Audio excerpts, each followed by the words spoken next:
Show me your friends and I'll show you your future. Unless you want average in America, married, 2.4 kids with 1.5 dogs. But I can guarantee you, you will never achieve anything greater than your highest aspiration. If you want $1 million, you'll make $1 million, not $1.5 million. If you want 10 million, 100 million, and you'll never exceed that. If you change 1 billion lives, that's a formula to become a billionaire and change the world. Time costs lives. Show me your friends and I'll show you your future. You want to know why you're all f***ed up? Just look at the bums you hang around with. I do what you don't want to do, that you know that you got to do to be where you want to be. Ted Turner just gave his 75th anniversary party on CNN a few months ago. And he makes a couple of comments and he says, number one, and I'm not suggesting this for everybody. It's how I lived though. First 10 years of my starting CNN, I slept on my couch. I didn't have an apartment. Bill Gates slept in the office. Steve Jobs slept in the office. And I can go down a whole list. Now these are super successful, mega wealthy guys. I slept in my office. Not everybody's willing to make that sacrifice. But it's not the only thing. But even if you don't sleep in your office, if you want to send your kids to a better school, if you want to be able to take care of your mother when she gets dementia, if you want to do, this all takes money. My children aren't getting any of my money when I die. Not one centavo, not one penny. And 2 of my kids are cool with it. One of them's not so cool with it.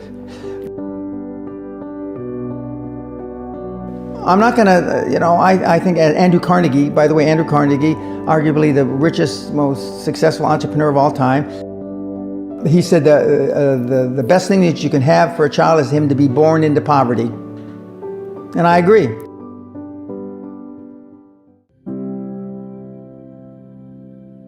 Lack of self-esteem, lack of self-worth. Now they think they have self-worth. They think because they've made a few bucks. But in actuality, and when they measure it against the other 8, 10, 12 people sitting around the table, they realize, or they start to question, hell, maybe I was just lucky.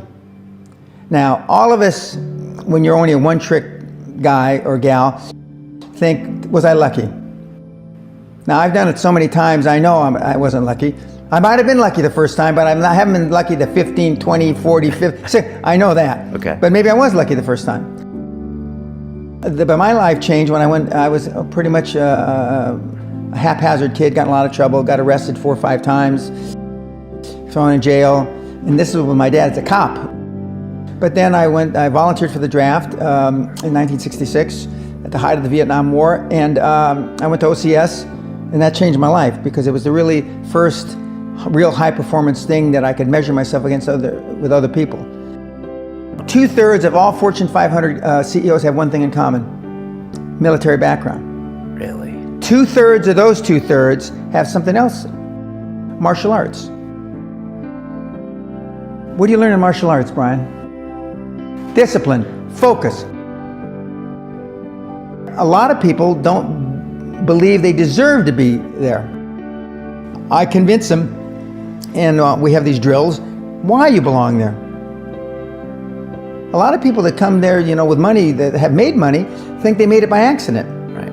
I just had one of my superstars who's made $100 million tell me in the last week, I'm not sure I'm going to have another lucky accident. And I said, you did it. I mean, you tried a lot of things. I believe Thomas Edison, I wouldn't have done it 10,000 times. Okay. I would have hired an engineer from MIT to do it. But I mean, I've tried a lot of things. Nobody's failed at more things than I have. And the first 100 million are successes, but I could write a book about failures that'd be, because I've tried a lot of different things. Because failure is just testing. And one of the reasons I've been so successful in generating this equity and value in my kids, and I call you all kids, is because I convince them that making a mistake is okay. Your parents probably told you, you can be anything you want. But you can't. That's horse. You can't. If it's all juxtaposed. So, but what you tell them is that you can do anything you want that you have passion for, because that eliminates most of the crap. Because most people don't follow their dream. You know, like they say in The Sound of Music, you can't have a dream come true unless you have a dream. Now, I still dream. I dream in Technicolor. I say my affirmations and goals every single night. It's bloody hard to be a high-performance person. Perfection equals paralysis. If you left it to engineers, no car would ever come off the assembly line. No car would ever come off the assembly line, and I've been in business with enough engineers, I can attest to that with my hand on my heart. They'd still be trying to make it better. And the internet business is very much the same. The internet kids want to test and test and test, and they want the landing page to be this. Roll it out. The great thing about the internet is your results are instantaneous. If something that I'm overseeing at Concord level, 60,000 feet, doesn't work in 2 days, forget about it, move on. And today at our meeting, now the young kids are, we ran it 3 days, sir, and we closed it down. And they are thinking I'm going to ask why. I said, no, that's fine, next. Because without them making mistakes and without them being allowed to make the decision, they never get any better. And in 95% of the time, I know probably better than they do. We're never going to be able to know everything or have them know everything unless they make some mistakes and get comfortable with making mistakes. What gets measured gets accomplished. Without measurement, you're just fooling yourself. Before I had any money, I used to go to the Rolls-Royce dealers and sit in the cars and smell the leather, touch the leather, okay? I went to $1 million houses, and my wife and I would walk through the house, and they'd say, when are your parents getting here, kids? No, we are the buyers. Practice within when you're without. Practice being successful. How many people listening to this today practice being successful today? Through affirmations, through going to the Rolls-Royce dealer, maybe Lamborghini, maybe something else. Right. In my particular case, it was Rolls-Royce. And within a year of me going to the Rolls-Royce dealer, I had a Rolls, okay? Within 19 months of me dreaming and adding it to my goals, a castle on an island, I own Guthrie Castle. 19 months. Okay.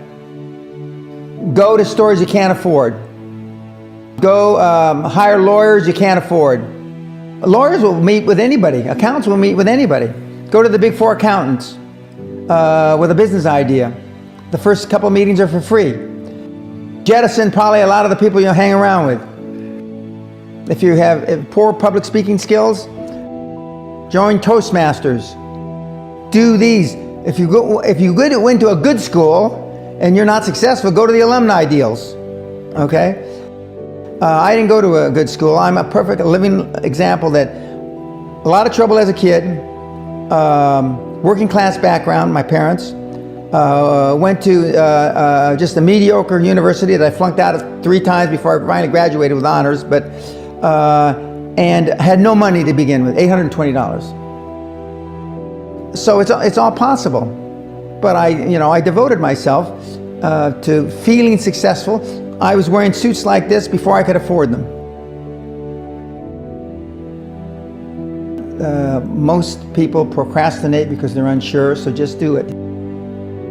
And but I've never had a problem just doing it, because one of the things is you learn as a young combat infantry officer is time costs lives.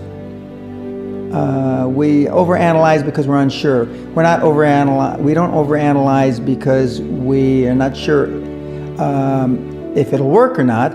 We're more worried about, on the emotional side, it embarrassing us.